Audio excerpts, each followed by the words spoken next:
Hello and good evening, all of you. This is Sachin and you are watching Legal IQ. आज ये हमारा दूसरा video है property offence की series का।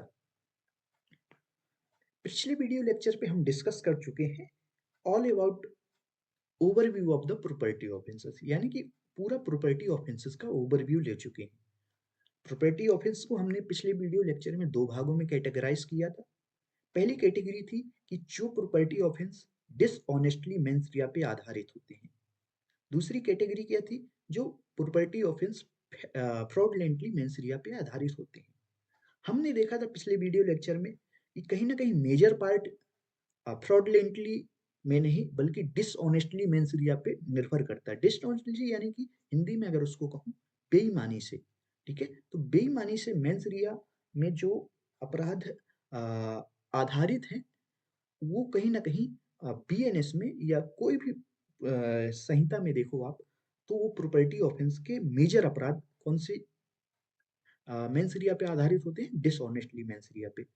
हमने देखा था थेफ्ट, थेफ्ट के बाद एक्सट्रॉशन, एक्सट्रॉशन के बाद रॉबरी, रॉबरी के बाद डकैती, और दूसरी साइड में अगर देखें criminal breach of trust, criminal miss appropriation. ये 6 या 7 प्रकार के ऑफेंसेस क्या हैं? डिसऑनेस्टली यानी कि बेईमानी से आधारित मेंसरिया पे आधारित। वहीं अदर हैंड दूसरे साइड में देखें हम, फ्रॉडलेंटली पे कौन से आधारित है? डिसीट प्लस इंजरी होता है फ्रॉडलेंटली का मतलब। ये हमने डॉक्टर बिमला वर्सेस दिल्ली के केस में देखा, ये सुप्रीम कोर्ट ने कहा। और इस फ्रॉडलेंटली पे आधारित हैं दो अपराध, चीटिंग प्लस फोर्जरी। तो चीटिंग प्लस फोर्जरी ये तो रही पिछली वीडियो लेक्चर की बात। लेकिन आज के इस वीडियो लेक्चर पे हम क्या करने वाले?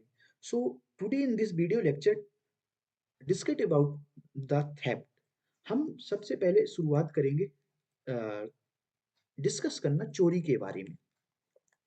चोरी क्या होती है, चोरी को बीएनएस में किस तरीके से परिभाषित किया गया है, चोरी के एसेंशियल तत्व क्या होते हैं, एसेंशियल इंग्रेडिएंट्स क्या होते हैं, क्या क्या जरूरी है चोरी में, क्या सिर्फ चल संपत्ति की चोरी हो सकती है या अचल संपत्ति की चोरी हो सकती है,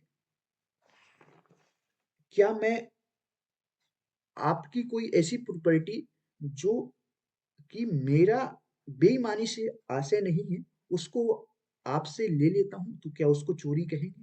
इन सारी चीजों का जवाब इसी वीडियो लेक्चर में देखेंगे। और आज हम बैरेक्ट को भी रीड करेंगे। ये वीडियो डेडिकेटेड है ज्यादातर हिंदी मीडियम बच्चों के लिए और हिंदू मीडियम वाले जो मेरे साथी मित्र हैं उनके लिए। तो हिंदी मीडियम यानी कि हिंदी की पूरी बैरेक्ट को आज हम रीड करेंगे ऑल अबाउट द चोरी। ठीक है, तो चोरी के बारे में बीएनएस में क्या क्या बात की गई है इसके बारे में। So let's start the video session. सबसे पहले चलते हैं हम बैरेक्ट में ही। बैरेक्ट में सेक्शन 303 है जो कि बात करता है चोरी के बारे में। बैरेक्ट में क्या दी गई है चोरी? अगर मैं बात करूं, इस बैरेक्ट को रीड करें तो चोरी क्या है? किसी व्यक्ति के कब्जे में से, पहली चीज क्या है चोरी के लिए? किसी व्यक्ति का कब्जा हो, किसी व्यक्ति का कब्जा हो। दूसरी बात क्या है? उस व्यक्ति की सम्मति के बिना, उस व्यक्ति की सम्मति यानी कंसेंट नहीं होनी चाहिए। अगर कंसेंट से आप कोई चीज क्या लेते हो, उससे प्राप्त करते हो तो वो चोरी नहीं है। कोई चल संपत्ति, तीसरी चीज क्या है यहाँ पे? चल संपत्ति।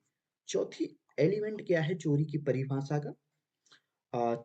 बेईमानी से लेने के आशय, यानी कि ये बेईमानी शब्द मैंने बताया था पिछले वीडियो लेक्चर में, बार बार भी मैं यही कहता हूँ कि प्रॉपर्टी ऑफेंसेस में मेंस रिया बहुत इंपॉर्टेंट है। तो यहाँ पे कौन सी मेंस रिया है? बेईमानी से। कलर चेंज कर लेते हैं, आई थिंक दिख नहीं रहा होगा। तो ये बेईमानी से चौथा एलिमेंट हो गया। और पांचवा एसेंशियल एलिमेंट क्या है? कि आप उस प्रॉपर्टी को हटाते हो। ठीक है, हटाना, मूविंग, मूविंग नॉट टेकिंग। यहाँ पे क्या शब्द यूज है? मूव करना। तो प्रॉपर्टी ऑफेंसेस में मुख्यतः ये 5 एसेंशियल एलिमेंट है। पहला क्या हो? किसी व्यक्ति की पोजीशन में होना चाहिए। क्या होना चाहिए? पोजीशन होना चाहिए। अब पोजीशन से क्वेश्चन निकल के आता है पोजीशन से क्वेश्चन निकल के आता है, क्या पोजीशन लीगली होना चाहिए उस व्यक्ति का जिससे हम प्रॉपर्टी को ले रहे हैं, जिसकी प्रॉपर्टी को अपन मूव कर रहे हैं? तो इसका आंसर नो। यहाँ पे सिर्फ पोजीशन शब्द यूज किया गया है, ना कि legal position, legally entitled position ऐसा शब्द कोई यूज नहीं किया गया है। तो सामने वाला, यानी एक उदाहरण ले लेते हैं, ये व्यक्ति के पास, चाहे वो स्वयं चोर है, चाहे वो स्वयं चोर है, स्वयं उसने एक मोबाइल चोरी करके, बढ़िया आईफोन, एप्पल जो आईफोन 17 अभी ट्रेंडिंग में है, ये क्या करता है, चोरी करके कहीं से लाता है। इसकी, जब ये चोरी करके लाया तो इसकी पोजीशन कैसी हो गई? इलीगल पोजीशन हो गई। तो लीगल पोजीशन से भी अगर आप क्या करते हो, बी नाम का दूसरा चोर है, बड़ा चोर है, ये छोटा चोर है, ठीक है? बड़ा चोर क्या करता है, पोजीशन से निकाल के लेके जाता है विदाउट छोटे चोर की कंसेंट, प्लस छोटे चोर को क्या करना, डिसऑनेस्टली इंटेंशन, यानी बेईमानी से, यानी कि रॉन्गफुल लॉस करने की इंटेंशन से क्या करता है, इस आईफोन को अपने पास मूव करा लेता है। तो इसने चोरी की। तो पोजीशन में देखना नहीं है लीगली पोजीशन है कि इनलीगली पोजीशन है।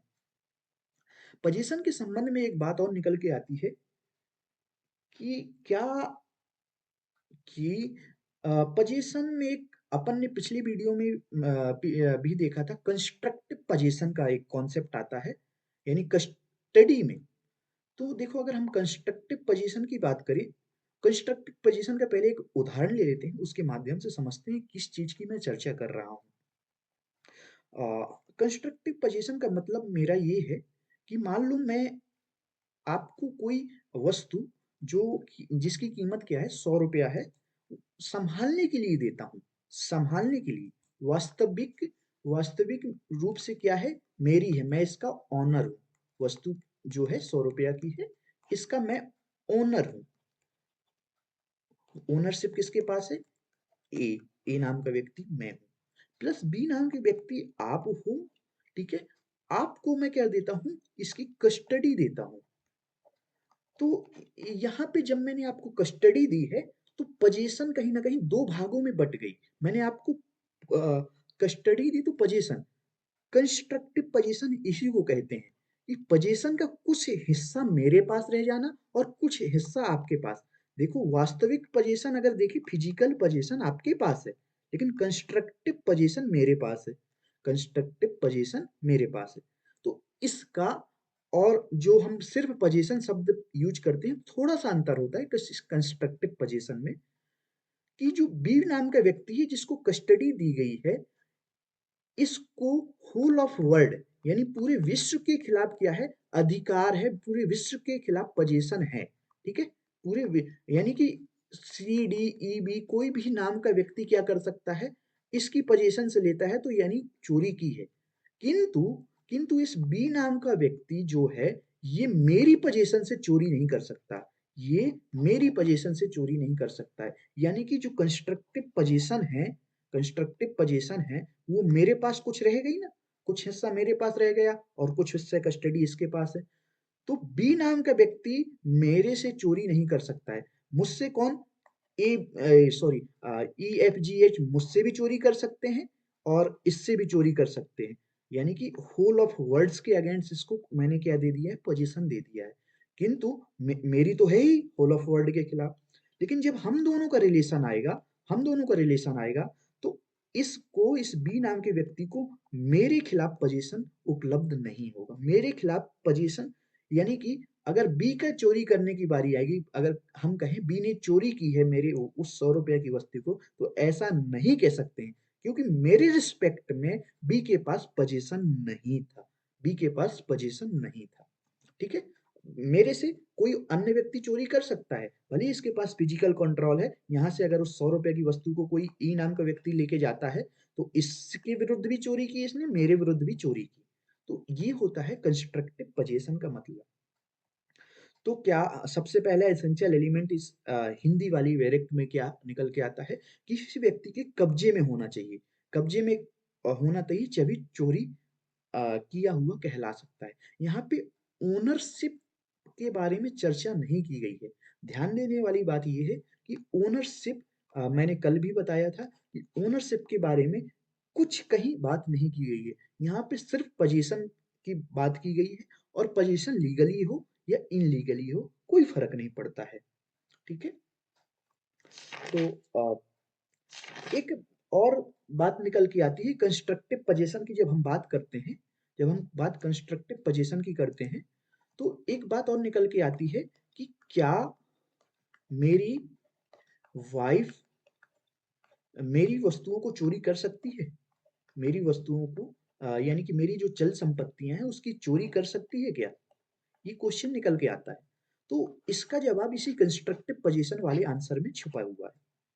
तो वास्तविक देखा जाए एक सेक्शन है एक सेक्शन है 3 सब सेक्शन 3 जो बात करता है जो बात करता है कि मेरा कोई सर्वेंट है, मेरी या फिर मेरा क्लर्क है कोई या फिर मेरी वाइफ है, तो उसको मैंने अगर अ अ, अपनी कस्टडी दी है, तो उसके पास भी पोजीशन कहलाएगा, उसके पास भी पोजीशन कहलाएगा। लेकिन मैंने बताया ना, ये पोजीशन कुछ मेरे खिलाफ नहीं यूज कर सकते हैं, ये पोजीशन मेरे खिलाफ यूज नहीं कर सकते हैं, बाकी विश्व के खिलाफ पोजीशन उनको उनको प्राप्त है।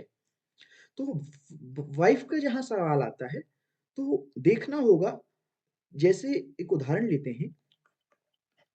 मान लो मान लो कि मैं ए नाम का हस्बैंड हूँ, बी नाम की मेरी वाइफ है और मैं ऑफिस चला जाता हूँ घर में कीमती वस्तुओं को छोड़ के। और ऑब्वियसली बात है, घर में कीमती वस्तु रहेंगी ही रहेंगी। ठीक है, जब मैं बढ़िया कॉर्पोरेट एम्प्लॉय हूँ, बढ़िया मेरी 1 लाख रुपए सैलरी है, हर महीने मैं बढ़िया 1 तोला चांदी, 1 तोला क्या करीब करीब मैं कह सकते हैं आधा किलो चांदी, यानी कि जो भी 1 लाख रुपए कीमत की है, लगभग आज के रेट में 2 लाख रुपए किलो है। तो आधा किलो चांदी रोज हर महीने खरीदता हूँ। तो कम से कम मेरे पास 10 केजी चांदी थी। मैं इसकी कस्टडी को देके किसको चला आता हूँ? बी मेरी अपनी वाइफ को देके चला आता हूँ। ठीक है। अब ये क्या करती है, वाइफ क्या करती है, मेरे खिलाफ तो ये चोरी कर नहीं सकती है, लेकिन क्या करती है, ये किसी तीसरे व्यक्ति जो इसका लवर था सी नाम के व्यक्ति को दे देती है। तो क्या वाइफ ने चोरी किया? क्या वाइफ ने चोरी की? तो answer is no. Answer is no.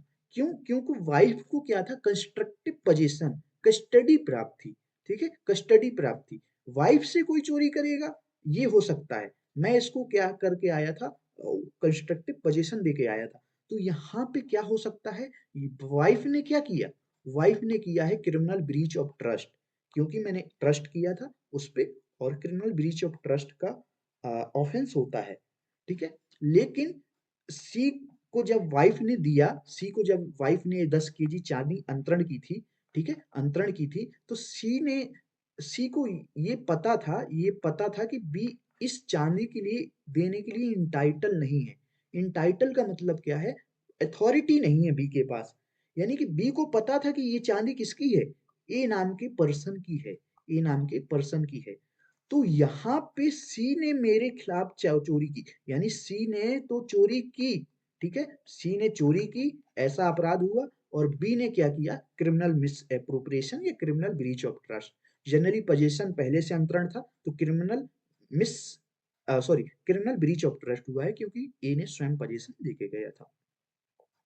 तो चलिए, इस तरीके से यहाँ पे 2 इलिस्ट्रेशन देखने को मिलते हैं, उनको भी पढ़ लेते हैं साथ ही साथ। ठीक है। इलिस्ट्रेशन एन और ओ जो बात करता है इस कंस्ट्रक्टिव, जब custodial death, sorry, custodial death क्या आ गया। चलिए, रा नंबर का ये जो इलिस्ट्रेशन दिया गया है, इसी के संबंध में बात करता है। ठीक है, ये सारी चीजें मैं इसी इलिस्ट्रेशन को पढ़ने के बाद आपको बता पा रहा हूँ। यहाँ पे क्या बात की गई है, का या की पत्नी का जार है, जार यानी कि लवर। ठीक है, का या की पत्नी का जार है। ठीक है, तो मान लो ए है, जो क्या है, लवर है, और या मान लो वाई हो गया। ठीक है, बी पत्नी हो गई। तो का कौन है, इस जो पत्नी है, वाइफ है, इसका लवर है। ठीक है, का को एक मूल्यवान संपत्ति देती है, ठीक है? बी क्या करती है? एक मूल्यवान संपत्ति 10 किलो चांदी जो होती है, 10 केजी चांदी, ये देती है।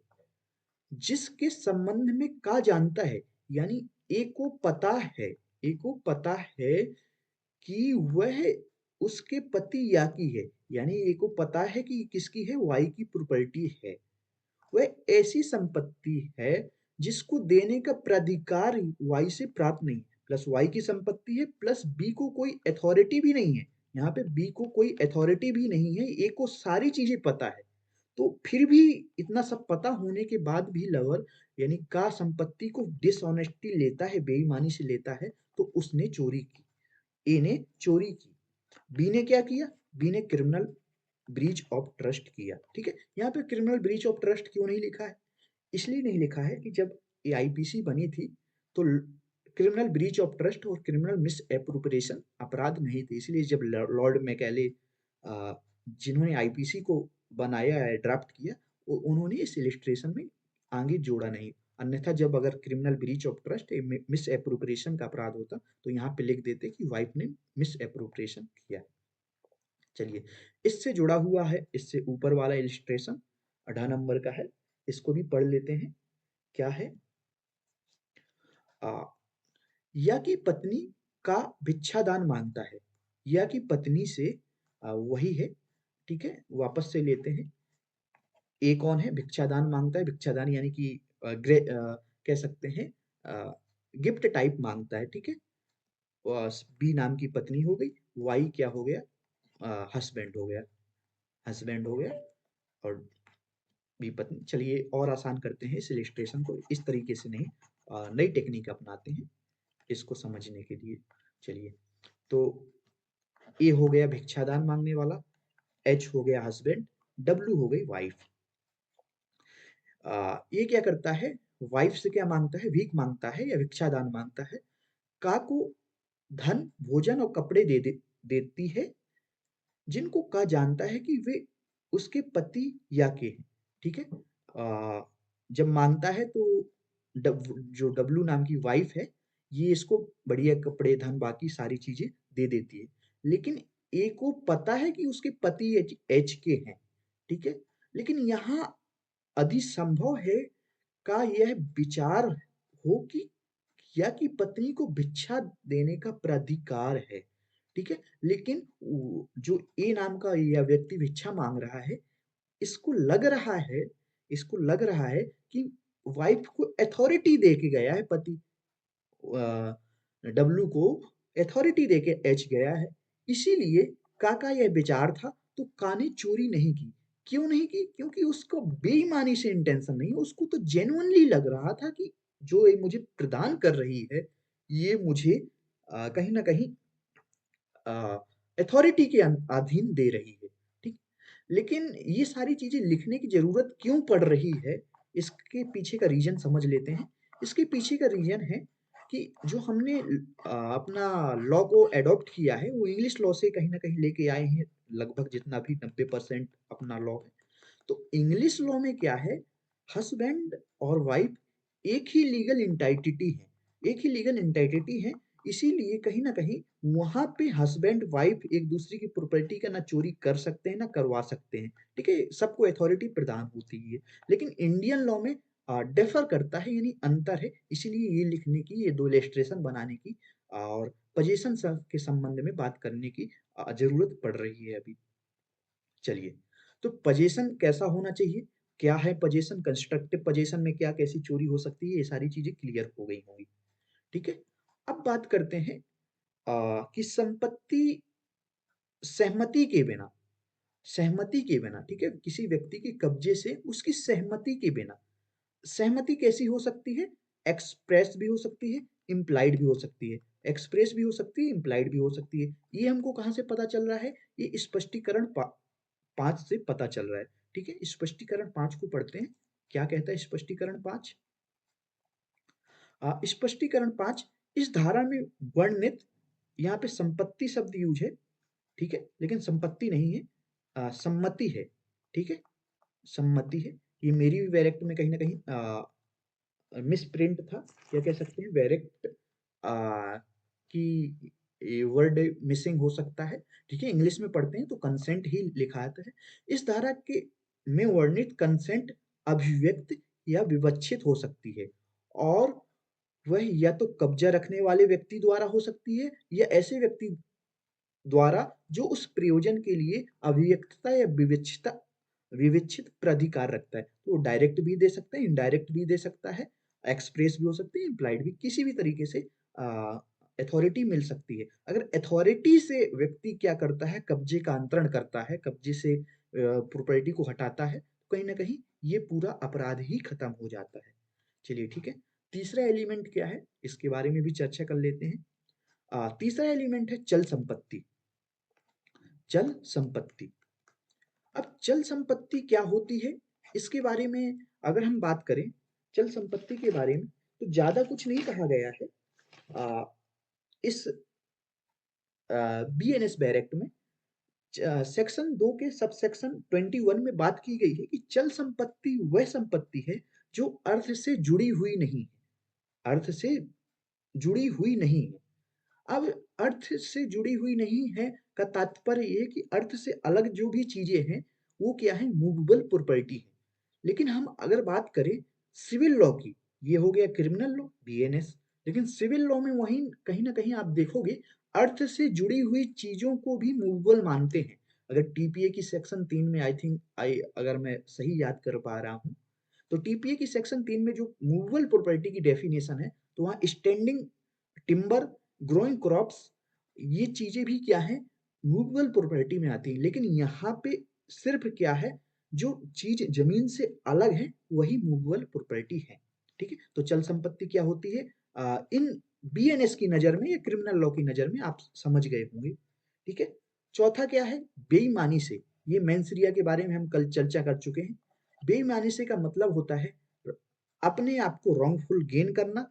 रॉन्गफुल गेन यानी कि जिस गेन के लिए मैं इलीगली इंटाइटल नहीं हूं, ऐसी कुछ चीज प्राप्त करना, ये सामने वाले व्यक्ति को क्या करना, रॉन्गफुल लॉस करना। दोनों में से कोई ऐसी आशा रखते हो तो आपने बेईमानी से किया, ऐसा कहा जाता है। पांचवी चीज है मूव करना। सबसे महत्वपूर्ण चीज है मूव। ठीक है। मूविंग का मतलब क्या होता है, मूविंग का मतलब होता है हटाना। ठीक है। तो जैसे ही आप कोई प्रॉपर्टी हटाते हो, ठीक है, मूविंग की स्पष्ट करने के लिए यहाँ पे 2-3 स्पष्टीकरण भी दिए गए हैं, उनको पढ़ लेते हैं।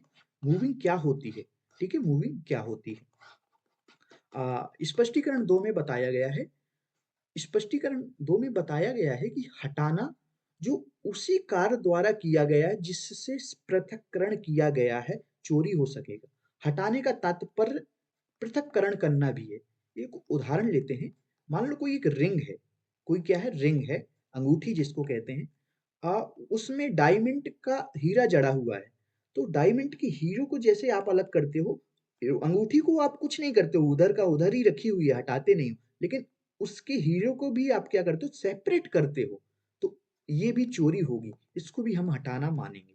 ठीक है। स्पष्टीकरण 3 किस चीज की बात करता है, स्पष्टीकरण 3 बात करता है, आप 3 चीजों की, 2 चीजों की वास्तव में स्पष्टीकरण 2 बात करता है कि कोई चीज अगर किसी चीज से बंधी हुई है यानी कि कंटेक्ट है, उसको आप हटाते हो ताकि वो फ्री हो सके, क्या हो, फ्री हो जाए। बंधी हुई चीज से हटाते हो तो वो भी क्या हो गया, हटाना हो गया। या तो उस चीज से अलग कर देते हो तो वो भी क्या होगा, हटाना होगा। मान लो कि कोई समुद्र के किनारे लंगर यानी बंदरगाह में लंगर पड़ा हुआ है, उस लंगर को आप काट देते हो तो समुद्र में शिप चलने लगेगी। यानी कि लंगर से आप जैसे ही हटाते हो शिप को, वैसे आपका मूवमेंट माना जाएगा, आपने मूव कर दिया शिप को, भले ही शिप हिले नहीं। जैसे ही शिप को आप लंगर से काट दोगे तो आपने मूवमेंट कर दिया, यानी कि आपने चोरी कर दी उसी क्षण। ठीक है। अ, अब अगला क्वेश्चन उठता है, कोई जानवर होता है, कोई जानवर होता है, तो क्या उसको हटाना ही, कोई जानवर होता है, क्या उसको हटाना वास्तविक यानी कि फिजिकली हटाना ही मूवमेंट में आएगा या मूव करने में आएगा, या उसकी खाली उसको दिखा के बुलाना, या अ, कहीं न कहीं उसकी अ, किसी भी तरीके से बुलाना, इसमें आ पाएगा क्या मूवमेंट में? तो स्पष्टीकरण 4 यही स्पष्ट करता है, स्पष्टीकरण 4 भी 2 बातें करता है कि किसी जीव-जंतु को आप किसी भी संसाधन द्वारा यानी अपनी आवाज़ से या कोई ऐसी खाने-पीने की चीज़ दिखा के आप उसको क्या करते हो, बुला लेते हो अपने पास, तो माना जाएगा आपने उस चीज़ को हटाया, ठीक है? हटाया। तो हटाने की कहीं न कहीं ये 3-4 स्पष्टीकरण बहुत वाइड कर देते हैं हटाने को और यहाँ पे दूसरी बात यहाँ की गई है स्पष्टीकरण 4 में अगर आप अगर आप उस वस्तु अ दूसरी चीज़ बात करता है, अगर कोई जंतु या जीव जो पेट एनिमल है या फिर जानवर है, जीव-जंतु है, वो जानवर कुछ चीज़ को लेके आता है मान लो आपने क्या किया कुत्ते को बुलाया लेकिन कुत्ते के साथ उस वो क्या किया था एक डायमंड का पट्टा पहने हुआ था कई अमीर लोग होते हैं पहना के रखते हैं तो डायमंड का पट्टा पहने हुए था तो उस डायमंड के पट्टे को भी आपने मूव किया ऐसा कहा जाए ठीक है एक जानवर को मूव किया पहली चीज आपने जानवर की चोरी की दूसरी चीज डायमंड के पत्ते की क्योंकि उसकी जो प्रॉपर्टी थी वो जानवर के साथ आई है जानवर ने हटाई है तो ठीक है तो इस तरीके से जानवर के साथ आने वाली प्रॉपर्टी भी आपने मूवमेंट की है ऐसा कहा जाएगा अब प्रॉपर्टी के संबंध में एक और महत्वपूर्ण क्वेश्चन उठता है क्या बिजली या कोई हवा चोरी हो सकती है क्या या जो बिजली अपने घरों में आती है क्या इसकी चोरी चोरी कहलाती है यानी कि ये प्रॉपर्टी कहीं न कहीं जंगम प्रॉपर्टी है क्या? यही प्रश्न उठता है ना तभी क्योंकि चोरी किस चीज़ की हो सकती है? सिर्फ़ जंगम मूवेबल प्रॉपर्टी की ही हो सकती है। तो अगर हम बात करें सुप्रीम कोर्ट ने क्या कहा है? सुप्रीम इसके संबंध में एक महत्वपूर्ण केस आता है, अवतार सिंह वर्सेस स्टेट 1965 का केस।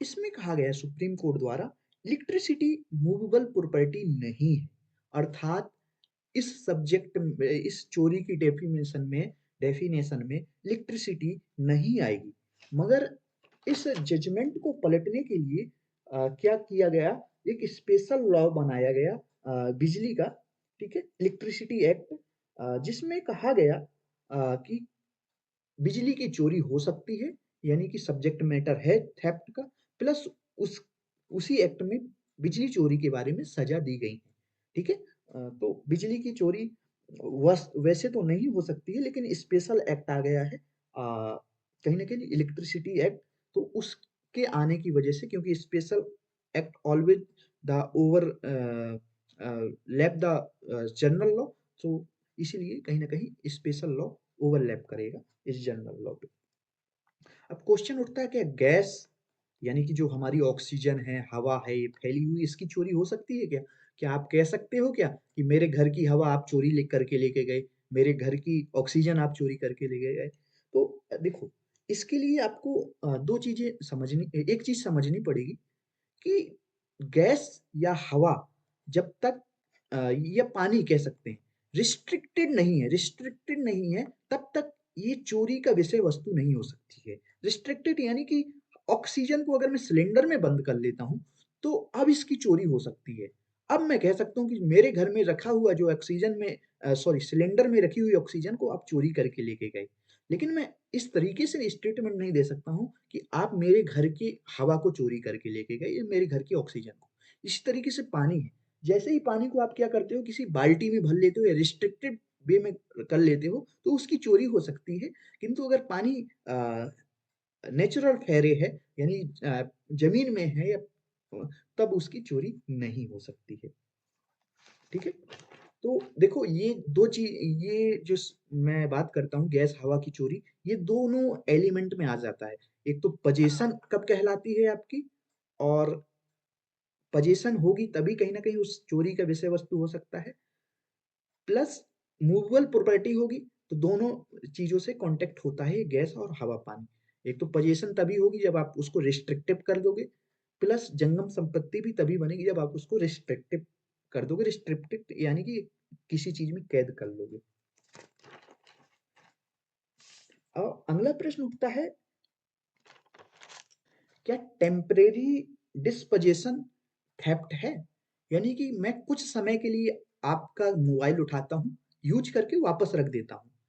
मेरी इंटेंशन बेईमानी से थी, सब बाकी चीज़ें पूरी पाँचों एलिमेंट कहीं न कहीं फिल कर रहा हूँ, लेकिन मैंने वापस रख दिया, तो क्या ये थेफ्ट है? तो इसका आंसर मिलता है एक महत्वपूर्ण केस लॉ, सुप्रीम कोर्ट का केस लॉ है, Pyarelal Bhargava versus state of Rajasthan, state of Rajasthan, ठीक है? ये 1963 का केस है, 1963 का ये केस लॉ है। इसमें जवाब मिलता है कि आप टेम्परेरी डिस्पोज़िशन करते हो तब भी वह क्या है, थेफ्ट की डेफिनेशन में आ जाता है। यहाँ पे जो डेफिनेशन में बात की गई है, सिर्फ़ मूव करना है। जैसे ही आप क्या करते हो, मूव करते हो, आपने क्या कर दिया, चोरी का अपराध कर दिया, ठीक है? आपने डिसऑनेस्टी इंटेंशन के साथ किसी भी वस्तु को मूव कर दिया है, तो आपने क्या कर दिया है, किसी वस्तु यानी कि जंगम संपत्ति, ठीक है, मूव कर दिया आपने चोरी। फिर बाद में चाहे भले ही आप उस संपत्ति को उस जगह में रख आओ, ठीक है? तो ये रहा ऑल अबाउट द चोरी, ठीक है? और चोरी के बारे में काफ़ी सारी जानकारी। Thank you all of you.